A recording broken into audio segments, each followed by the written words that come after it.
So ದೇವರು ಮನುಷ್ಯನನ್ನು ಸೃಷ್ಟಿ ಮಾಡಿದಾಗ ಯಾವುದೇ ಲಾಕ್ ಇರಲಿಲ್ಲ. ಏನಿರಲಿಲ್ಲ ರೀ? ಲಾಕ್ ಇರಲಿಲ್ಲ.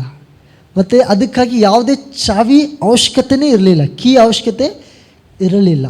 ಆಮೇಲೆ ಅವರು ದೇವರನಂತೆ, ದೇವರ ಸ್ವರೂಪದಲ್ಲಿ ಅವರು ಉಂಟು ಮಾಡಲ್ಪಟ್ಟಿದ್ರು. ಆಮೇನ್, ನಂಬ್ತೀರಾ? ದೇವರು ತನ್ನ ಸ್ವರೂಪದಲ್ಲಿ ಮನುಷ್ಯನನ್ನು ಸೃಷ್ಟಿ ಮಾಡಿದ್ದಾನೆ. ಹಲ್ಲೆಲೂಯಾ.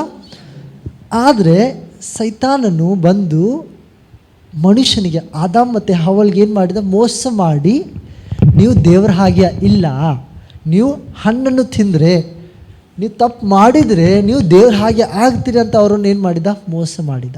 ಸೈತಾನ ಏನು ಮಾಡಿದ? ಲಾಕ್ ಮಾಡಿದ. ಅವ್ರಿಗೆ ಒಂದು ಲಾಕ್ ಮಾಡಿಬಿಟ್ಟ, ಒಂದು ತಪ್ಪಲ್ಲಿ ಅವರನ್ನು ಸಿಗಿಸ್ಬಿಟ್ಟ. ಸೊ ಅದು ಲಾಕ್ ಬಂದ ನಂತರ ಏನಾಯ್ತು ಅಂತ ಹೇಳಿದರೆ, ಇವರ ದೃಷ್ಟಿಕೋನ ಲಾಕ್ ಆಯ್ತು. ಏನಾಯ್ತು ರೀ? ಇವರ ದೃಷ್ಟಿಕೋನ ಲಾಕ್ ಆಯಿತು. ಇವ್ರಿಗೆ ಮತ್ತು ದೇವರ ಸನ್ನಿಧಾನದಲ್ಲಿ ಇದ್ದಂಥ ಸಂಬಂಧ ಲಾಕ್ ಆಯ್ತು ರೀ. ಹಲ್ಲೆಲೂಯಾ. ಸೊ ಒಂದು ಲಾಕ್ ಬಂದ ನಂತರ ಅದಕ್ಕೆ ಒಂದು ಕೀ ಬೇಕ್ರಿ. ಸೊ ಮೊದಲನೇ ಆದಾಮ್ ಪಾಪ ಮಾಡಿರೋದ್ರಿಂದ ಮನುಷ್ಯನು ಜನ್ಮ ಪಾಪದಲ್ಲಿ, ಜನ್ಮ ಶ್ರಾಪದಲ್ಲಿ ಆತನೇನಾದ? ಬಂದಿಯಾಗ್ಬಿಟ್ಟ. ಆದರೆ ಕ್ರಿಸ್ತನ ನಿಮಿತ್ತವಾಗಿ, ಕ್ರಿಸ್ತನ ನೀತಿವಂತಿಕೆಯ ನಿಮಿತ್ತವಾಗಿ ಪ್ರತಿ ಮಾನವ ಕುಲವು ಏನಾಯಿತು? ನೀತಿವಂತರಾಗ್ತಾರೆ ಆತನನ್ನು ನಂಬುವಾಗ. Amen, hallelujah. ಸೊ ಆದಾಮ್ನಿಂದ ಬಂದಂಥ ಲಾಕು ಎಲ್ಲರಿಗೆ ಅದು ಲಾಕ್ ಆಗಿಬಿಡ್ತು. ಹಲ್ಲೆಲೂಯಾ. ಮುಂಚೆ ಆದಾಮ್ ಹವ್ವರು ಏನು ಮಾಡ್ತಾಯಿದ್ರು ಅಂದರೆ ದೇವರನ್ನು ನೋಡ್ತಾಯಿದ್ರು, ದೇವ್ರ ಜೊತೆ ಮಾತನಾಡ್ತಾಯಿದ್ರು, ದೇವ್ರ ಜೊತೆ ಒಂದು ಅವ್ರಿಗೆ ಸಂಬಂಧವಿತ್ತು. ಆದರೆ ಅವರು ಪಾಪ ಮಾಡಿದ ನಂತರ ಅಲ್ಲಿ ದೇವ್ರ ವಚನ ಏನು ಹೇಳ್ತದೆ ಅಂತ ಹೇಳಿದರೆ, ಅವರು ದೇವರ ನಡೆಯುವ ಸಪ್ಪಲ್ಲ ಅವ್ರು ಕೇಳಿಸ್ಕೊಂಡ್ರಿ. ಇವಾಗ ಅವರು ಬರೀ ಕೇಳಿಸ್ಕೊಳ್ತಾ ಇದ್ದಾರೆ, ಅವ್ರಿಗೆ ಏನಾಗ್ತಾಯಿಲ್ಲ? ಕಾಣಿಸ್ತಾ ಇಲ್ಲ. ಹಲ್ಲೆಲೂಯಾ. ಆದರೆ ಕ್ರಮವಾಗಿ ಯಾವಾಗ ಒಂದು ತಲೆಮಾರಿಯಿಂದ ಇನ್ನೊಂದು ತಲೆಮಾರಿಗೆ ಬರುವಾಗ ಕೇಳೋದು ಕೂಡ ಏನಾಯ್ತು? ಇವಾಗ ಕಡಿಮೆ ಆಯಿತು. ನೋಡೋದು ಕಡಿಮೆ ಆಯಿತು, ನೋಡೋದಕ್ಕೆ ಲಾಕ್ ಆಯಿತು. ಕೇಳೋದಕ್ಕೂ ಕೂಡ ಏನಾಯಿತು? ಲಾಕ್ ಆಯಿತು. ದೇವ್ರ ಜೊತೆ ನಡೆಯೋದು ಕೂಡ ಏನಾಯಿತು? ಲಾಕ್ ಆಯಿತು. ಪಾಪದಿಂದ ದೂರವಾಗಿ ಜೀವಿತ ಕೂಡ ಏನಾಯಿತು? ಲಾಕ್ ಆಯಿತು. ಸೊ ದೇವರ ಆತ್ಮಿಕ ಕಾರ್ಯಗಳು, ಬಹಳಷ್ಟು ವಿಷಯಗಳು ಏನಾದವು? ಲಾಕ್ ಆದವು. ಆಮೇಲೆ ಅದಕ್ಕಾಗಿ ದೇವರು ಏನು ಮಾಡ್ತಿದ್ರು ಅಂತ ಹೇಳಿದರೆ, ಒಬ್ಬೊಬ್ಬ ಪ್ರವಾದಿ, ಒಬ್ಬೊಬ್ಬ ದೇವರ ಸೇವಕರನ್ನು ದೇವರು ಏನು ಮಾಡ್ತಿದ್ರು? ನೇಮಿಸ್ತಿದ್ರು. ಎದಕ್ಕೆ ಗೊತ್ತಾ? ಆ ಲಾಕನ್ನು ಏನು ಮಾಡಬೇಕು? ಓಪನ್ ಮಾಡಬೇಕು. ಲಾಕ್ ಏನು ಮಾಡಬೇಕು? ಇವಾಗ ಶ್ರಾಪ ಬಂದು ಒಂದು ಥರದ ಲಾಕ್. ಶಾಪ ಏನ್ರಿ? ಲಾಕ್, ಒಂದು ಬಂಧನ. ಹಲ್ಲೆಲೂಯಾ. ಆ ಬಂಧನ ಏನು ಮಾಡಬೇಕು? ಮುರಿಯಲ್ಪಡಬೇಕು. ಏನು ಮಾಡಬೇಕ್ರಿ? ಮುರಿಯಲ್ಪಡಬೇಕು, ತೆರೀಬೇಕು. ದೇವ್ರ ವಚನ ಏನು ಹೇಳ್ತದೆ? ನೀವು ಏನು ಬಿಚ್ಚುತ್ತೀರೋ ಭೂಲೋಕದಲ್ಲಿ ಅದು ಪರಲೋಕದಿಂದ ಬಿಚ್ಚಲ್ಪಡ್ತದೆ. ಏನು ಬಂಧಿಸ್ತೀರೋ ಅದು ಪರಲೋಕದಲ್ಲಿ ಬಂಧಲ್ಪಡ್ತದೆ. ಹಲ್ಲೆಲೂಯಾ. ಸೊ ದೇವರು ಕೆಲವೊಬ್ಬರಿಗೆ ಆ ಅಧಿಕಾರ, ಆ ಚಾವಿಯನ್ನು ಕೊಟ್ಟಿದ್ದಾನೆ. ಹಲ್ಲೆಲೂಯಾ. ಆ ಚಾವಿ ಹೇಗೆ ಪಡ್ಕೊಳ್ತಾರಂತೇಳಿ ಅದು ದೇವರ ಒಂದು ಕೃಪೆ. ಏನ್ರಿ? ದೇವರ ಕೃಪೆ. ಒಬ್ಬೊಬ್ಬ ದೇವರ ಸೇವಕರಿಗೆ, ಒಬ್ಬೊಬ್ಬ ವ್ಯಕ್ತಿಗೆ, ಒಬ್ಬೊಬ್ಬ ವಿಶ್ವಾಸಿಗೆ ಒಂದೊಂದು ದೇವರು ಏನು ಮಾಡಿರ್ತಾನೆ? ಕೃಪೆ ಕೊಟ್ಟಿರ್ತಾನೆ, ಒಂದೊಂದು ಗಿಫ್ಟ್. ಹಲ್ಲೆಲೂಯಾ. ಆ ಗಿಫ್ಟಲ್ಲಿ ಅವ್ರ ಹತ್ರ ಅದೊಂದು ಚಾವಿ ಇರ್ತದೆ. ಆ ಚಾವಿಯಿಂದ ಅವ್ರು ಏನು ಮಾಡ್ಬೋದು? ತನ್ನನ್ನು ತಾನು ಅವರು ಓಪನ್ ಮಾಡ್ಕೋಬೋದು. ಅದೇ ರೀತಿಯಲ್ಲಿ ಅವ್ರ ಬಳಿಯಲ್ಲಿ ಬರುವ ಜನರನ್ನು ಕೂಡ ಅವ್ರೇನು ಮಾಡ್ಬೋದು? ಓಪನ್ ಮಾಡ್ಬೋದು. ಯಾಕೆಂದರೆ ದೇವರು ನಿಮ್ಮನ್ನು ಬೆಳಕಾಗಿಟ್ಟಿದ್ದಾನೆ. ಆಮೆನ್. ನಿಮ್ಮನ್ನು ದೇವರು ಉಪ್ಪಾಗಿಟ್ಟಿದ್ದಾನೆ. ನಿಮಗೆ ಪ್ರಶ್ನೆಯಾಗಿ ದೇವರು ಇಟ್ಟಿಲ್ಲ, ನಿಮಗೆ ಉತ್ತರವಾಗಿ ದೇವರು ಇಟ್ಟಿದ್ದಾನೆ. ಹಲ್ಲೆಲೂಯಾ. ಜನರ ಒಂದು ಸಮಸ್ಯೆಗೆ ನೀವು ಉತ್ತರವಾಗಿದ್ದೀರಿ. ಜನರ ಒಂದು ಲಾಕ್ಗೆ ನೀವು ಉತ್ತರವಾಗಿದ್ದೀರಿ. ಹಲ್ಲೆಲೂಯಾ. ನಿಮ್ಮ ಮಾತುಗಳು ಉತ್ತರವಾಗಿದ್ದಾವೆ, ದೇವರ ವಾಕ್ಯಗಳು ಉತ್ತರವಾಗಿದ್ದಾವೆ. ಹಲ್ಲೆಲೂಯಾ. 2ನೇ ಅರಸರ ಬರೆದ ಪುಸ್ತಕಕ್ಕೆ ಬರುವಾಗ 6ನೇ ಅಧ್ಯಾಯದಲ್ಲಿ ಪ್ರವಾದಿ ಎಲೀಷನು ಅರಸನಿಗೆ ಮಾರ್ಗದರ್ಶನ ಕೊಡ್ತಾ ಇದ್ದ. ಇದ್ರ ಬಗ್ಗೆ ಕೆಲವೊಂದು ವಾರಗಳ ಮುಂಚೆ ಕೂಡ ನಾನು ವಚನ ಹೇಳಿದ್ದೇನೆ. ನಾವೆಲ್ಲರೂ ಕೂಡ ಅರಸರಾಗಿದ್ದೇವೆ, ಆದರೆ ನಮಗೆ ಮಾರ್ಗದರ್ಶನ ಕೊಡಲಿಕ್ಕೆ ದೇವರು ಪ್ರವಾದಿಗಳು ಇಟ್ಟಿರ್ತಾರೆ. Hallelujah. Thank you Jesus. So ಇಂಥ ಸಮಯದಲ್ಲಿ ಇವಾಗ ವಿರೋಧಿ ಅರಸನಿಗೆ ಕೋಪ ಬರ್ತಾ ಇದೆ, ಸಿಟ್ಟು ಬರ್ತಾ ಇದೆ. ಯಾಕಂತ ಹೇಳಿದರೆ ನಾವು ಪ್ಲ್ಯಾನ್ ಹಾಕಿಕೊಂಡಿದ್ದೇವೆ, 2 ಅಲ್ಲ 3 ಅಲ್ಲ ಎಷ್ಟೋ ಸಾರಿ ನಾವು ಪ್ಲ್ಯಾನ್ ಹಾಕಿಕೊಂಡಿದ್ದೇವೆ ಇಸ್ರಾಯೇಲ್ ಅರಸರಿಗೆ ಬಂದಿ ಮಾಡಬೇಕು, ಹಾನಿ ಮಾಡಬೇಕಂತ. ಆದರೆ ನಮ್ಮ ಮಾತುಗಳು, ನಾವು ಮಾತನಾಡುವಂಥ ಮಾತುಗಳು ಯಾರೋ ಏನು ಮಾಡ್ತಾ ಇದ್ದಾರೆ, ಇಲ್ಲಿಂದ ಹೋಗಿ ಅಲ್ಲೇ ಇಸ್ರಾಯೇಲ್ ಅರಸನಿಗೆ ತಿಳಿಸ್ತಾ ಇದ್ದಾರೆ ಅಂತ ಆತನು ಅಂದ್ಕೊಳ್ತಾ ಇದ್ದಾನೆ. ಆದರೆ ಅಲ್ಲಿರುವ ಸೇವಕರು, ಅಲ್ಲಿರುವ ವ್ಯಕ್ತಿ ಏನು ಹೇಳ್ತಾನೆ ಅಂತ ಹೇಳಿದರೆ, ಯಾರೂ ಇಲ್ಲಿರುವ ವ್ಯಕ್ತಿ ಮೋಸ ನಿಮಗೆ ಮಾಡ್ತಾ ಇಲ್ಲ, ಆದರೆ ಇಸ್ರಾಯೇಲ್ ಪ್ರಾಂತದಲ್ಲಿ, ಇಸ್ರಾಯೇಲ್ ಒಂದು ರಾಜ್ಯದಲ್ಲಿ ಒಬ್ಬ ಪ್ರವಾದಿ ಇದ್ದಾನೆ. ಯಾರಿದ್ದಾರೆ? ಆತನ ಹೆಸರು ಎಲೀಷಾ. ಆತನು ನೀವು ನಿಮ್ಮ ಬೆಡ್ರೂಮಲ್ಲಿ, ನಿಮ್ಮ ಮನೆಯ ಯಾವ ಕೋಣೆಯಲ್ಲಿ ನೀವು ಏನು ಮಾತನಾಡ್ತಿದ್ದೀರೋ ಆ ಎಲ್ಲ ವಿಷಯವೂ ಆತನು ಕೇಳಿಸ್ಕೊಳ್ತಾನೆ ಅಂತ ಅವ್ರಿಗೆ ತಿಳಿಸ್ತಾನೆ. ಹಲ್ಲೆಲೂಯಾ. ಸೊ ಈ ವಿಷಯ ಹಿಂಗೆ ತಿಳಿಸುವಾಗ ಆತನಿಗೆ ಕೂಡ ಆಶ್ಚರ್ಯವಾಗ್ತದೆ. ಆಶ್ಚರ್ಯವಾಗುವಾಗ ಆತನೇನು ಮಾಡ್ತಾನೆ ಅಂತ ಹೇಳಿದರೆ, ಆತನು ತನ್ನ ಜೊತೆ ಗುಂಪು ಸೈನ್ಯಗಳು ತೆಗೆದುಕೊಂಡು ಆತನೇನು ಮಾಡ್ತಾನೆ, ಇವಾಗ ಮರನೇ ದಿನ ಏನು ಮಾಡ್ತಾನೆ, ಎಲೀಷಾ ಮನೆ ಹೊರಗಡೆ ಅರಸನಿಗೆ ಏನಾದರೂ ಮಾಡಬೇಕಂದ್ರೆ ದೇವ್ರೇನು ಮಾಡ್ತಾನೆ, ಎಲೀಷನಿಗೆ ಏನು ಮಾಡ್ತಾ ಇದ್ದಾನೆ, ಸೂಚನೆ ಕೊಡ್ತಾನೆ, ಮಾರ್ಗದರ್ಶನ ತೋರಿಸ್ಕೊಡ್ತಾನೆ ಎಲ್ಲೇ ಹಾನಿ ಇದೆ ಅಂತ. ಅದಕ್ಕಾಗಿ ಇವಾಗ ಬೇರೆ ರಾಜ್ಯದ ಅರಸನ ಏನು ಮಾಡ್ತಾನೆ ಅಂದರೆ, ಮೊದಲೇನು ಮಾಡಬೇಕಂತೂ ಎಲೀಷಾ ಪ್ರವಾದಿಗೆ ಎತ್ಕೊಂಡ್ಬಿಟ್ರೆ ಆಮೇಲೆ ಇಸ್ರಾಯೇಲ್ ರಾಜನ ಕೂಡ ನಾವೇನು ಮಾಡ್ಬೋದು, ಎತ್ಕೊಳ್ಬೋದು. ಅದಕ್ಕಾಗಿ ಅವರು ಪ್ರವಾದಿಯನ್ನು ಹೊಡಿಲಿಕ್ಕೆ ಹೋದಾಗ ಅವರು ಮನೆ ಸುತ್ತಮುತ್ತಲು ಆವರಿಸಿಕೊಳ್ಳುವಾಗ ಮುಂಜಾನೆ ಸಮಯದಲ್ಲಿ ಎಲೀಷನ ಒಬ್ಬ ಸೇವಕನು, ಶಿಷ್ಯನು ಆತನೇನು ಮಾಡ್ತಾನೆ, ಹೊರಗಡೆ ಎದ್ದು ಹೋಗಿ ನೋಡ್ತಾನೆ. ನೋಡುವ ಸಮಯದಲ್ಲಿ ಆತನು ಮಹಾ ಒಂದು ಸೈನ್ಯಗಳು, ರಥಗಳು ಆತನು ನೋಡ್ತಾ ಇದ್ದಾನೆ. ಹಲ್ಲೆಲೂಯಾ. ಅವರು ಎಲೀಷನಿಗೆ ಬಂದಿ ಮಾಡಲಿಕ್ಕೆ, ಸಾಯಿಸಲಿಕ್ಕೆ ಬಂದಂಥ ವಿಷಯ ಆತನು ಕಂಡುಕೊಳ್ಳುವಾಗ ಆತನು ಭಯ ಪಡ್ತಾನೆ. ಏನು ಪಡ್ತಾನೆ ರೀ? ಭಯಪಟ್ಟು ಆತನು ಬಂದು ಏನು ಹೇಳ್ತಾನೆ, ಎಲೀಷನಿಗೆ ಆತನು ಹಂಚಿಕೊಳ್ತಾನೆ. ಹಲ್ಲೆಲೂಯಾ. ನಾವು ಓದೋಣ 15ನೇ ವಚನ ಕೇಳಿಸ್ಕೊಳ್ರಿ. ಇವಾಗ ಎಲೀಷನ್ ಏನು ಹೇಳ್ತಿದ್ದಾನೆ ತನ್ನ ಸೇವಕನಿಗೆ, ಹೆದರಬೇಡ. ಹೇಳ್ರಿ, ನಿಮ್ಮ ಪಕ್ಕದಲ್ಲಿದ್ದವ್ರಿಗೆ ಹೇಳ್ರಿ, ಭಯ ಪಡಬೇಡ, ಹೆದರಬೇಡ, ದೇವರು ನಿನ್ನ ಜೊತೆ ಇದ್ದಾನೆ, ದೇವರ ಸೈನ್ಯ ನಮ್ಮ ಜೊತೆ ಇದೆ. ಸೊ ಎಲೀಷನು ಪ್ರವಾದಿ ಹೇಳ್ತಾ ಇದ್ದಾನೆ, ನಮ್ಮ ವಿರೋಧಿಕ್ಕಿಂತ ಹೆಚ್ಚು ಜನರು ನಮ್ಮ ಜೊತೆ ಇದ್ದಾರೆ. ಹಲ್ಲೆಲೂಯಾ. ಇವಾಗ ಎಲೀಷನು ಒಬ್ಬ ಪ್ರವಾದಿ. ಎಲೀಷನ್ ಯಾರಿ? ಆತನ ಬಳಿಯಲ್ಲಿ ಲಾಕಿಗೆ ಕೀ ಇದೆ. ಹಲ್ಲೆಲೂಯಾ. ದೇವರು ಆತನಿಗೆ ಆ ವರ ಕೊಟ್ಟಿದ್ದಾನೆ. ಆಮೇಲೆ ಇವಾಗ ಆತನ ಸೇವಕನಿಗೆ ಏನು ಕಾಣಿಸ್ತಾ ಇಲ್ಲವೋ ಅದು ಯಾರಿಗೆ ಕಾಣಿಸ್ತಾ ಇದೆ? ಎಲೀಷನಿಗೆ ಕಾಣಿಸ್ತಾ ಇದೆ. ಹಲ್ಲೆಲೂಯಾ.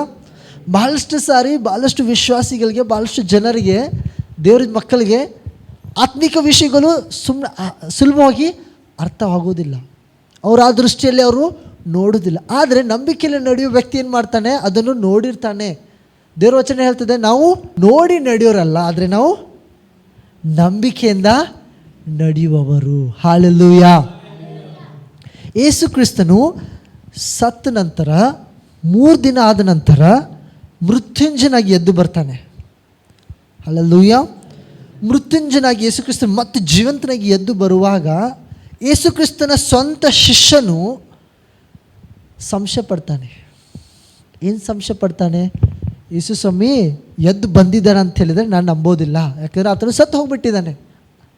ಆದರೆ ಯೇಸು ಕ್ರಿಸ್ತನು ಏನು ಹೇಳ್ತಾನೆ, ತಗೋ, ನನ್ನ ಕೈಗಳಲ್ಲಿ ಏನು ಮಾಡಿದ್ದಾರೆ, ಮಳೆ ಬಡ್ದಿದ್ದಾರೆ, ಅದರಲ್ಲಿ ನೀನು ಕೈ ಹಾಕಿ ನೋಡು ಅಂತ ಹೇಳೋ ಸಮಯದಲ್ಲಿ ತೋಮನ ಏನು ಮಾಡ್ತಾನೆ, ಆತನ ಬರಲಿಂದ ಆತನು ಯೇಸು ಕ್ರಿಸ್ತನ ಗಾಯಗಳಲ್ಲಿ ಕೈ ಹಾಕಿ ನೋಡ್ತಾನೆ. ಕೈ ಹಾಕಿ ನೋಡುವಾಗ ಆತನಿಗೆ ಅವಾಗ ಪಶ್ಚಾತ್ತಾಪ ಆಗ್ತದೆ. ಹೌದು, ನಿಜವಾಗ್ಲೂ ಯೇಸು ಕ್ರಿಸ್ತನು ಜೀವಂತನಾಗಿ ಎದ್ದು ಬಂದಿದ್ದಾನೆ ಅಂತ ಆತನೇನು ಮಾಡ್ತಾನೆ, ಆತನಿಗೆ ಖಚಿತಪಡಿಸ್ಕೊಳ್ತಾನೆ. ಆಮೇನ್. ಗಟ್ಟಿಯಾಗಿ ಆಮೇನ್. ಆಗ ಯೇಸು ಕ್ರಿಸ್ತನು ಏನು ಹೇಳ್ತಾರೆ ಅಂತ ಹೇಳಿದರೆ, ನೋಡಿ ನಂಬೋದಕ್ಕಿಂತ ಹೆಚ್ಚಾಗಿ ನೋಡದೆ ಇದ್ದು ನಂಬುವವರು ಧನ್ಯರು. ಹಲ್ಲೆಲೂಯಾ. ಇವತ್ತಿನ ಯೇಸು ಕ್ರಿಸ್ತನನ್ನು ನಾನು ನೋಡದೇ ಇರಬಹುದು, ಆದರೆ ನಾವು ಧನ್ಯರು. ಹಲ್ಲೆಲೂಯ. ಅದೇ ತೋಮನನ್ನು ಯೇಸು ಕ್ರಿಸ್ತನ ಏನು ಮಾಡಿದ್ದು ಗೊತ್ತಾ? ಭಾರತ ದೇಶಕ್ಕೆ ಕಳಿಸಿದ್ದ. ಎಲ್ಲಿ ಕಳಿಸಿದ್ದ? ಆ ತೋಮನ ಮರಣ ಎಲ್ಲಾಯ್ತು ಗೊತ್ತಾ? ನಮ್ಮ ಭಾರತ ದೇಶದಲ್ಲಿ. ಇವಾಗ ಇವರೆಲ್ಲರೂ ಚೆನ್ನೈಗೆ ಹೋಗಿದಾರಲ್ಲ, ಅವರಲ್ಲೇ ತೋಮನ ಸಮಾಧಿ, ತೋಮನಿಗೆ ಎಲ್ಲಿ ಸಾಯಿಸಿದ್ರಲ್ಲ ಆ ಒಂದು ಸ್ಥಳ ಅವರು ಹೋಗ್ತಾರಂತೆ. ಅದು ಚೆನ್ನೈಲಿದೆ. ಒಂದು ಬೆಟ್ಟದ ಮೇಲೆ ಆತನನ್ನು ಸಾಯಿಸಿದರು. ಅದು ನಿಜವಾಗ್ಲೂ ಯೇಸು ಕ್ರಿಸ್ತನು ಜೀವಂತನಾಗಿದ್ದಾನೆ. ಸೊ ಯೇಸು ಕ್ರಿಸ್ತನು ಏನು ಹೇಳ್ತಾನೆ? ನೋಡಿ ನಂಬೋದಕ್ಕಿಂತ ನೋಡದೆ ಕಾಣದೇ ಇರುವವರು ನಂಬೋರು ಏನು ಧನ್ಯರು. ಇವತ್ತು ನಾವು ಯೇಸು ಕ್ರಿಸ್ತನ ನಂಬುತ್ತಾ ಇದ್ದಾವೆ, ನಮ್ಗೆ ಬಹಳಷ್ಟು ವಿಷಯಗಳು ಅರ್ಥ ಆಗ್ತಾ ಇಲ್ಲ, ನಮಗೆ ತಿಳಿತಾ ಇಲ್ಲ, ಆದರೆ ನೀವು ಧನ್ಯರು ಪ್ರಿಯರೇ. ಹಲ್ಲೆಲೂಯ. ನೀವು ಧನ್ಯರು. ಯಾಕೆಂದರೆ ನೀವು ನಂಬಿಕೆಯಿಂದ ನಡೀತಾ ಇದ್ದೀರಿ, ನೀವು ದೇವರ ಆತ್ಮನಿಂದ ದೇವರ ವಚನ ಅನುಸಾರವಾಗಿ ನೀವು ನಡೀತಾ ಇದ್ದೀರಿ. ಆಮೆನ್. ಹಲ್ಲೆಲೂಯ. ನೀವು ಸಾಧಾರಣ ಜನರಲ್ಲ. ಸೊ ಇವಾಗ ಎಲಿಷನ್ ಏನು ಮಾಡ್ತಾ ಇದ್ದಾನೆ ಅಂತ ಹೇಳಿದರೆ, ಆತನ ನೋಡ್ತಾ ಇದ್ದಾನೆ. ಆಮೆನ್. ಆತನ ಬಳಿಯಲ್ಲಿ ಕೀ ಇದೆ, ಕೀ. ಆತನೇನು ಮಾಡ್ತಾ ತನ್ನ ಸೇವಕನ ಕಣ್ಣುಗಳ ಮೇಲೆ ಕೈ ಇಟ್ಟು ಪ್ರಾರ್ಥಿಸ್ತಾ ಇದ್ದಾನೆ. ಏನು ಮಾಡ್ತಾ ಇದ್ದಾನ್ರಿ? ಪ್ರಾರ್ಥಿಸ್ತಾ ಇದ್ದಾನೆ. ಇವನು ನೋಡುವಂತೆ ಇವನ ಕಣ್ಣುಗಳು ತೆರೆ. ಹಲ್ಲೆಲೂಯ. ಇವತ್ತು ನಮ್ಮ ಜೀವಿತದಲ್ಲಿ ಬಹಳಷ್ಟು ವಿಷಯಗಳಲ್ಲಿ ನಾವು ತೆರೆಯಲ್ಪಡಬೇಕು ಇವಾಗ. ಆಮೆನ್. ಇದು ನಿಮ್ಮ ಆಯ್ಕೆ, ಇದು ನಿಮ್ಮ ನಿರ್ಧಾರ, ಇದು ನಿಮ್ಮ ಆಸಕ್ತಿ, ನಿಮ್ಮ ಬಯಕೆ. ನೀವು ತೆರೆಯಲ್ಪಡಬೇಕಂತ ಬಯಸ್ತೀರಾ? ಯಾಕೆಂತ ಹೇಳಿದರೆ ಕ್ರಿಸ್ತನು ನಿಮ್ಮನ್ನು ಉಂಟು ಮಾಡಿದ್ದು ಆತನ ಮಹಿಮೆಗೋಸ್ಕರ. ನೀವು ಸಾಧಾರಣ ಜನರಲ್ರಿ. ಆಮೆನ್. ಹಲ್ಲೆಲೂಯ. ಸೊ ದೇವರು ಎಲಿಷನು ಪ್ರಾರ್ಥಿಸ್ತಾ ಇದ್ದಾನೆ, ದೇವರು ಈತನ ಕಣ್ಣು ತೆರೆ, ಈತನು ನೋಡುವಂತೆ, ಈತನು ಕಾಣುವಂತೆ. ಹಲ್ಲೆಲೂಯ. ಸೊ ಈತನು ಪ್ರಾರ್ಥಿಸುವ ಸಮಯದಲ್ಲಿ ದೇವ್ರು ಏನು ಮಾಡಿದರು? ಎಲಿಷನ ಸೇವಕನ ಕಣ್ಣುಗಳು ಏನು ಮಾಡಿದರು? ತೆರೆದರು. ಕಣ್ಣುಗಳು ತೆರೆದ್ರ ಅರ್ಥ ಅಂತ ಏನಂದರೆ ಅವನಿಗೆ ಸ್ಪಷ್ಟವಾಗಿ ಎಲ್ಲ ಕಾಣಿಸ್ತಾ ಇತ್ತು. ಏನ್ರಿ? ಆತನಿಗೆ ಕಣ್ಣಿದ್ದವು ಎಲ್ಲೋ ಸ್ಪಷ್ಟವಾಗಿ ಕಾಣಿಸ್ತಾ ಇದ್ರು. ಇವರು ಪ್ರಮೀಳಾ ಸಿಸ್ಟರ್, ಪ್ರಮೀಳಾ ಆಂಟಿಯವರು, ಅವ್ರು ಶಂಕರ್ ಬ್ರದರ್, ಅವ್ರು ಮಹಂತೇಶ್ ಬ್ರದರ್, ಓಕೆ, ಈ ರೀತಿಯಾಗಿ ಅವ್ರಿಗೇನು ಕಣ್ಣು ಕಾಣಿಸ್ತಾ ಇತ್ತು. ಆದರೆ ಆತ್ಮಿಕ ಕಣ್ಣುಗಳು ಏನ್ರಿ? ಆತ್ಮಿಕ ಕಣ್ಣುಗಳು ತೆರೆಯಲ್ಪಡಬೇಕಂತ ಎಲಿಷನು ಪ್ರಾರ್ಥಿಸಿದ. ಹಲ್ಲೆಲೂಯ. ಹಲ್ಲೆಲೂಯ.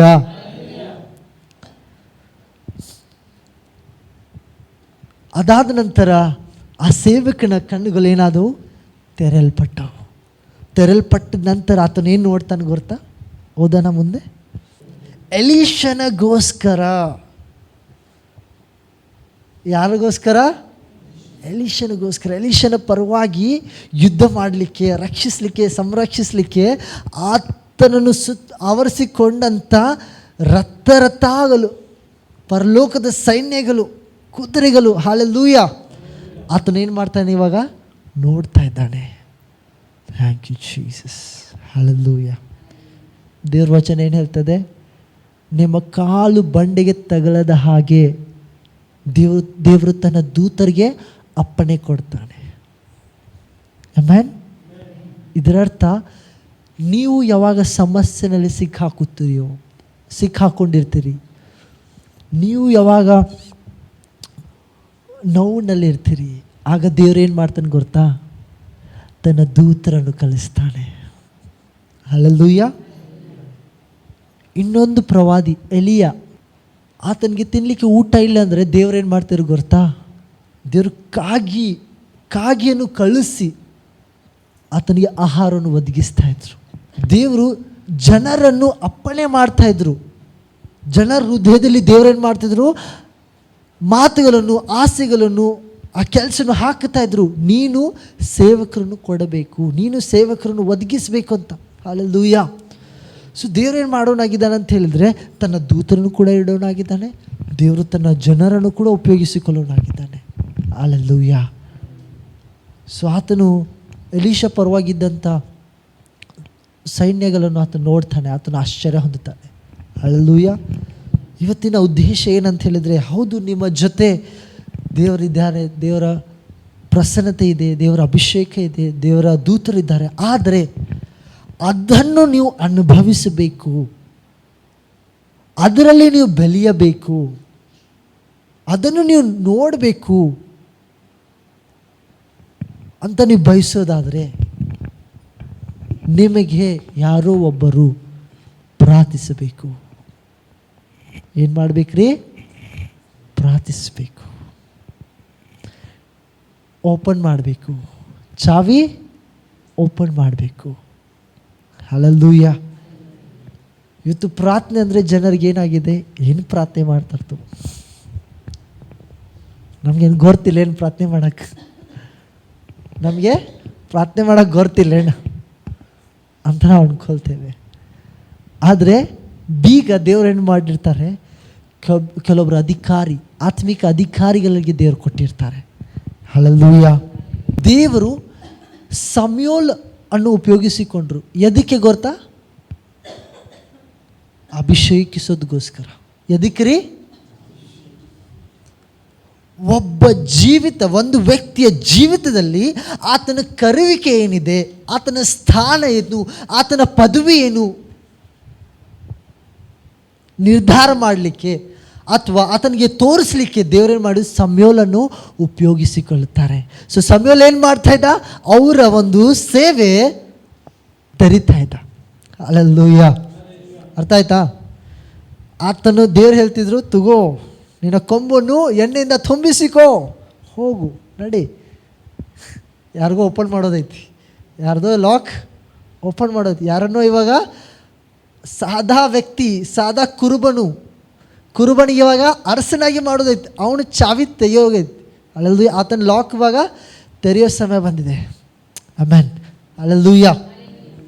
ಸೌಲನು ಬರೇ ದೇವ್ರ ಸೇವಕರು ಸಮಯೋಲ್ ಕಡೆ ಬರೇ ಆತನ ಸಮಸ್ಯೆಗೋಸ್ಕರ ಹೋಗಿದ್ದ. ಆದರೆ ದೇವ್ರೇನು ಮಾಡಿದರು? ಸಮಯೋಲ್ ಮುಖಾಂತರ ಆತನ ಜೀವಿತದ ಒಂದು ಸೇವೆ, ಆತನ ಜೀವಿತದಿಂದ ಆತನಿಗೆ ಒಬ್ಬ ಅರಸನ ಪದವಿ ಆತನ ಓಪನ್ ಮಾಡಿದರು. ಹಲ್ಲೆಲೂಯಾ. ಸೊ ದೇವ್ರು ಏನು ಮಾಡೋನಾಗಿದ್ದಾನೆ ಅಂತ ಹೇಳಿದರೆ, ನಮ್ಮ ಜೀವಿತದಲ್ಲಿ ನಮಗೆ ಇಟ್ಟಂಥ ಒಂದು ಸೇವೆ, ನಮಗೆ ಇಟ್ಟಂಥ ಒಂದು ಕಾರ್ಯಗಳು, ನಾವು ಯಾವ ಮಾರ್ಗದರ್ಶನದಲ್ಲಿ ಇರಬೇಕು, ಯಾವ ಮಾರ್ಗದಲ್ಲಿ ಹೋಗಬೇಕಂತ ತೋರಿಸ್ಲಿಕ್ಕೆ ದೇವ್ರೇನು ಮಾಡೋನಾಗಿದ್ದಾನೆ, ಆ ಚಾವಿ ತರಲಿಕ್ಕೆ ದೇವರು ಇಡ್ತಾನೆ. ಆಮೆನ್. ಅದಕ್ಕಾಗಿ ನಮಗೆ ಪ್ರಾರ್ಥನೆ ಅವಶ್ಯಕತೆ ಬಹಳ ಇದೆ. ಹಲ್ಲೆಲೂಯಾ. ಅದಕ್ಕಾಗಿ ನಾವು ದೇವರ ಸನ್ನಿಧಾನದಲ್ಲಿ ದೇವರಿಗೆ ನಾವು ಬೇಡವರಾಗಿರಬೇಕು. ಮೊದಲನೇದಾಗಿ ದೇವರು ಅದನ್ನು ನಿರ್ಧಾರ ಮಾಡ್ತಾನೆ. ಹಲ್ಲೆಲೂಯಾ. ಅದಕ್ಕಾಗಿ ದೇವರ ವಚನ ಹೇಳಿದ್ರೆ, ಸ್ವಬುದ್ಧಿಯನ್ನು ಆಧಾರಿ ಮಾಡಿಕೊಳ್ಳಬೇಡ, ನಿನ್ನ ಎಲ್ಲ ನಡತೆಯಲ್ಲಿ ಕ್ರಿಸ್ತನ ಅಥವಾ ದೇವರ ಮಾರ್ಗದರ್ಶನವನ್ನು ಅನುಸರಿಸಿ ನಡಿ. ಸೊ ದೇವ್ರು ಏನು ಮಾಡು, ಸಮಯೋಲನ್ನು ಒಬ್ಬನು ತೆರೀಲಿಕ್ಕೆ, ಒಬ್ಬನು ಕಾರ್ಯ ರೂಪದಲ್ಲಿ ಆತನು ಚಲಿಸುವಂತೆ ದೇವ್ರೇನು ಮಾಡು, ಸಮಯೋಲನ್ನು ಉಪಯೋಗಿಸಿಕೊಂಡ್ರು. ಹಲ್ಲೆಲೂಯಾ. ಹಲ್ಲೆಲೂಯಾ. ಯಾಕೆ ಒಂದು ವ್ಯಕ್ತಿ ತೆರೆಯಲ್ಪಡಬೇಕು, ಯಾಕೆ ಒಂದು ವ್ಯಕ್ತಿಯ ಒಂದು ಲಾಕ್ ಓಪನ್ ಆಗಬೇಕಂತ ಹೇಳಿದರೆ, ಯಾಕಂತ ಹೇಳಿದರೆ ದೇವರು ಆತನನ್ನು ಸೃಷ್ಟಿಸಿರುವ ಸ್ಥಾನ, ಸೃಷ್ಟಿಸಿರುವ ಒಂದು ಸ್ಥಿತಿಗತಿಗೆ ಆತನು ಬರಬೇಕಂತ. ಆಮೆನ್. ದೇವರು ನಿಮ್ಮ ಜೀವಿತದಲ್ಲಿ ಏನು ಇಟ್ಟಿದ್ದಾನೆ, ದೇವರ ಚಿತ್ತ ಏನು, ದೇವರ ದರ್ಶನ ಏನು, ದೇವರ ಒಂದು ಯೋಜನೆ ಏನು ನೀವು ತಿಳಿದುಕೊಳ್ಬೇಕಂತ ಹೇಳಿ ನೀವೇನು ಮಾಡಬೇಕು? ಅನ್ಲಾಕ್ ಆಗಬೇಕು, ನೀವು ತೆರೆಯಲ್ಪಡಬೇಕು. ಹಲ್ಲೆಲೂಯಾ. ನೀವು ದೇವ್ರ ಕಡೆ ಬೇಡಬೇಕು. ದೇವರೇ ನಿನ್ನ ಚಿತ್ತವೇನಿದೆ, ಆಮೆನ್, ದೇವ್ರ ನಿನ್ನ ಯೋಜನೆ ಏನಿದೆ, ನಾನು ಈ ವಿಷಯದಲ್ಲಿ ಒಂದು ವೇಳೆ ನೀ ನನಗೆ ಈ ಸೇವೆ ಕೊಟ್ಟಿದ್ದೆ ಅಂತ ಹೇಳಿದರೆ, ಈ ಸೇವೆಯಲ್ಲಿ ದೇವರೇ ನೀ ನನಗೆ ತೆರೆಯಬೇಕು, ನೀ ನನಗೆ ತೆರೆಯಬೇಕು, ನೀ ನನಗೆ ಓಪನ್ ಮಾಡಬೇಕು. ಎಷ್ಟೋ ಜನ ಸೇವೆ ಮಾಡ್ತಾರೆ, ಆದರೆ ಅವ್ರ ಜೀವಿತದಲ್ಲಿ ಆ ಕ್ಷೇತ್ರದಲ್ಲಿ ಅವರು ತೆರೆಯಲ್ಪಟ್ಟಿರೋದಿಲ್ಲ. ಅವರು ಅವ್ರು ಮಾಡ್ತಾರೆ, ಸೇವೆ ಮಾಡ್ತಾರೆ, ಆದರೆ ಅದಕ್ಕೆ ಅದಕ್ಕೆ ಒಂದು ಇತಿಮಿತಿ ಇರ್ತದೆ. ಆದರೆ ನಿಜವಾಗ್ಲೂ ದೇವರು ಕೊಟ್ಟಂಥ ಸೇವೆ ನಾವು ಮಾಡಬೇಕಂತೇಳಿ ನಾವು ಅದರಲ್ಲಿ ತೆರೆಯಲ್ಪಡೋ ಬಹಳ ಅವಶ್ಯಕತೆ. ಅದಕ್ಕಾಗಿ ಯೇಸು ಕ್ರಿಸ್ತನು ಏನು ಹೇಳಿದ್ರು ಗೊತ್ತಾ? ಕಾದಿಕೊಳ್ಳ್ರಿ. ಏನು ಮಾಡ್ರಿ?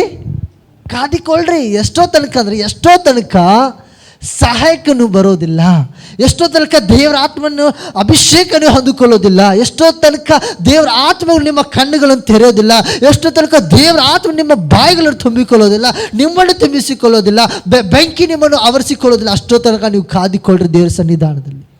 ಹಲ್ಲೆಲೂಯಾ. ಅದಾದ ನಂತರ ನೀವು ಎಲ್ಲ ಕ್ಷೇತ್ರದಲ್ಲಿ, ಎಲ್ಲ ರಾಜ್ಯಗೆ, ಎಲ್ಲ ದೇಶಗಳಲ್ಲಿ ಸಾಕ್ಷಿಯಾಗಿ ನೀವು ಹೋಗ್ತೀರಿ. ಆಮೆನ್. ಹಲ್ಲೆಲೂಯಾ.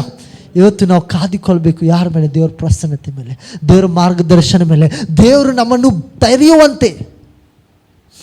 Hallelujah, hallelujah. ಒಂದು ವ್ಯಕ್ತಿ ಎಷ್ಟೋ ಅವ್ರು ಕಲೀಲಿ, ಎಷ್ಟೋ ಅವ್ರು ಬೆಳೀಲಿ, ಎಷ್ಟೋ ಶಾಣೆ ಇರಲಿ, ಒಂದು ಕಂಪ್ನಿಯಲ್ಲಿ ಜಾಬ್ ಸಿಗಬೇಕಂದ್ರೆ ಆ ಕಂಪ್ನಿಯವ್ರು ಏನು ಮಾಡ್ಬೇಕ್ರಿ? ಅವ್ರಿಗೋಸ್ಕರ ದ್ವಾರನೂ ತೆರಿಬೇಕು. ಅವ್ರು ತೆರೆದಿಲ್ಲ ಅಂದರೆ ಯಾಕೆ? ಅವರು ಆ ಸ್ಥಾನದಲ್ಲಿ ಅಧಿಕಾರ ಇದ್ದಾರೆ. ಹಲ್ಲೆಲೂಯಾ. ಇವತ್ತು ಎಷ್ಟೋ ವಿಶ್ವಾಸಿ ಎಷ್ಟೋ ಮಾರ್ಗದಲ್ಲಿ ಅವರು ಬೆಳೆದಿದ್ದಾರೆ, ಬೆಳಿಬೇಕು, ಮುಂದಕ್ಕೆ ಹೋಗ್ಬೇಕಂತ ಬಯಸ್ತಾರೆ. ಆದರೆ ಅವರು ತನ್ನನ್ನು ತಾನು ನಾನು ತೆರೆಯಲ್ಪಡಬೇಕು, ನನಗೋಸ್ಕರ ಒಂದು ಮಾರ್ಗ ಓಪನ್ ಆಗಬೇಕು ಅಂತ ಅವರು ಯಾವತ್ತೂ ಕೂಡ ಬಯಸೋದಿಲ್ಲ. ಅವ್ರಿಗೆ ಗೊತ್ತಿಲ್ಲ. ಆದರೆ ಇವತ್ತು ದೇವರು ನಮಗೆ ತಿಳಿಸ್ತಾ ಇದ್ದಾನೆ, ಇವತ್ತು ನಮಗೆ ದೇವರು ತೋರಿಸ್ಕೊಡ್ತಾ ಇದ್ದಾನೆ. ಹಲ್ಲೆಲೂಯಾ. ನಮಗೆ ದೇವರು ಹೇಳಿದಂಥ ಮಾರ್ಗದಲ್ಲಿ ನಾವು ಮುಂದಕ್ಕೆ ಹೋಗ್ಬೇಕು. ಆಮೆನ್. Hallelujah, hallelujah.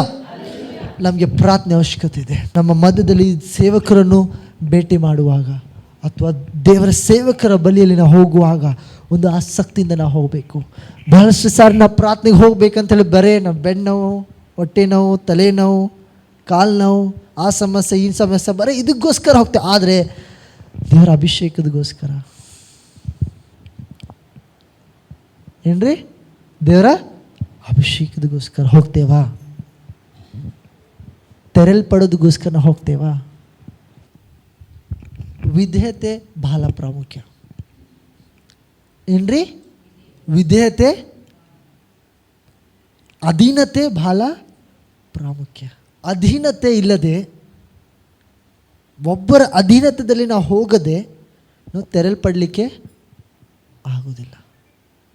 ಯಾಕಂದ್ರೆ ದೇವ್ರು ಏನು ಹೇಳ್ತಾರೆ? ನಾನು ನಿನಗೋಸ್ಕರ ಈ ವ್ಯಕ್ತಿಯನ್ನು ಇಲ್ಲಿ ಇಟ್ಟಿದ್ದೇನೆ, ನೀನು ಆ ವ್ಯಕ್ತಿಗೆ ಹೋಗು. ಉದಾಹರಣೆ ಹೇಳಲ್ಲ? ಉದಾಹರಣೆ ಹಂಚ್ಕೊಲ್ಲ? ಪೌಲ್ ಬಗ್ಗೆ ಎಷ್ಟು ಜನಕ್ಕೆ ಗೊತ್ತು? ಕೈ ಎತ್ತರಿ. ಗೊತ್ತಿರೋದ್ರೆ ಬೇಗ ಎತ್ತರಿ, ನಂಗೆ ಅರ್ಥ ಆಗ್ತದೆ. ಹೌದು, ನೀವು ಓಕೆ. ಪೌಲು ಸೌಲಾಗಿದ್ದ. ದೇವರು ಆತನನ್ನು ತನ್ನನ್ನು ತಾನು ದೇವರು ಯೇಸು ಕ್ರಿಸ್ತನ ಪ್ರಕಟಿಸಿದ ನಂತರ ಆತನ ಕಣ್ಣೇನಾದವು? ಹೊರಟೋದು. ಆತನ ಕುರುಡನಾದ. ಕುರುಡಾದ ನಂತರ ದೇವರು ಆತನ ಜೊತೆ ಮಾತನಾಡ್ತಾ ಏನಂತ? ಇಂಥ ವ್ಯಕ್ತಿ, ಇಂಥ ಸೇವಕನು ಇಂಥ ಒಂದು ಸ್ಥಳದಲ್ಲಿ ಇದ್ದಾನೆ, ನೀನು ಹೋಗು ಆತನ ಬಳಿಯಲ್ಲಿ. ಏನು? ನೀನೇನು ಮಾಡು? ಆತನ ಬಳಿಯಲ್ಲಿ ನೀನು ಹೋಗು, ಇಂಥ ಸೇವಕನಿದ್ದಾನೆ ಇಲ್ಲಿ. ಆಗ ಸೇವಕನಿಗೆ ದೇವರು ತಿಳಿಸ್ತಾನೆ, ಇಂಥ ವ್ಯಕ್ತಿ ಇಲ್ಲಿ ಬರ್ತಾ ಇದ್ದಾನಂತ. ಸೊ ಆ ವ್ಯಕ್ತಿ ಸೌಲನು ಅಲ್ಲಿ ಹೋದ ನಂತರ ಅಲ್ಲಿರುವ ದೇವ ಸೇವಕರು ಏನು ಮಾಡ್ತಾರೆ? ಪ್ರಾರ್ಥಿಸ್ತಾರೆ.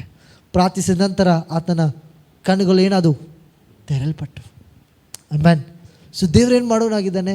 ನಿಮ್ಮ ಮಧ್ಯದಲ್ಲಿ, ನಿಮ್ಮ ಮುಂದೆ ದೇವರು ತನ್ನ ಸೇವಕರನ್ನು, ತನ್ನ ಭಕ್ತರನ್ನು ದೇವರು ತರುವವನಾಗಿದ್ದಾನೆ, ತನ್ನ ಇಡುವವನಾಗಿದ್ದಾನೆ. ಎದಕ್ಕೋಸ್ಕರ? ನಿಮಗೋಸ್ಕರ. ಯಾರಿಗೋಸ್ಕರ? ಎದಕ್ಕೆ? ನೀವು ತೆರೆಯಲ್ಪಡೋದಕ್ಕೋಸ್ಕರ. ಆಮೆನ್. ಹಲ್ಲೆಲೂಯಾ. ನೀವು ಯಾವಾಗ ಒಂದು ಸೇವಕರ ಜೊತೆ ಸಮಯ ಕಳೀತೀರೋ, ಒಂದು ದೇವರ ಪ್ರಸನ್ನತೆಯಲ್ಲಿ, ದೇವರ ಒಂದು ಅಭಿಷೇಕದಲ್ಲಿ, ಯಾವುದೋ ಒಂದು ಆರಾಧನೆ ಕೂಟದಲ್ಲಿ ನೀವು ಹೋಗ್ತಿರೋ, ಅಲ್ಲಿರುವ ದೇವರ ಪ್ರಸನ್ನತೆ, ಅಲ್ಲಿರುವ ದೇವರ ಅಭಿಷೇಕ ನಿಮ್ಮನ್ನು ಏನು ಮಾಡ್ತದೆ ಅಂತ ಹೇಳಿದರೆ, ನಿಮ್ಮನ್ನು ತೆರೀತದೆ ದೇವರ ಮಹಿಮೆಗೋಸ್ಕರ. ಆಗ ಏನಾಗ್ತದೆ ಅಂತ ಹೇಳಿದರೆ, ಕ್ರಮವಾಗಿ ದೇವರು, ನೀವು ಪ್ರಾರ್ಥಿಸುವಾಗ ನೀವು ಕೆಲವೊಂದು ಚಿತ್ರಗಳು, ಕೆಲವೊಂದು ದೃಶ್ಯಗಳು ನೀವು ನೋಡಲಿಕ್ಕೆ ಪ್ರಾರಂಭಿಸ್ತೀರಿ. ಹಲ್ಲೆಲೂಯಾ. ಇದ್ರ ಬಗ್ಗೆ ನಾವು ಬರೋ ವಾರದಲ್ಲಿ ಮಾತನಾಡೋಣ. ದೇವರು ಈ ವಚನವನ್ನು ಆಶೀರ್ವದಿಸಲಿ.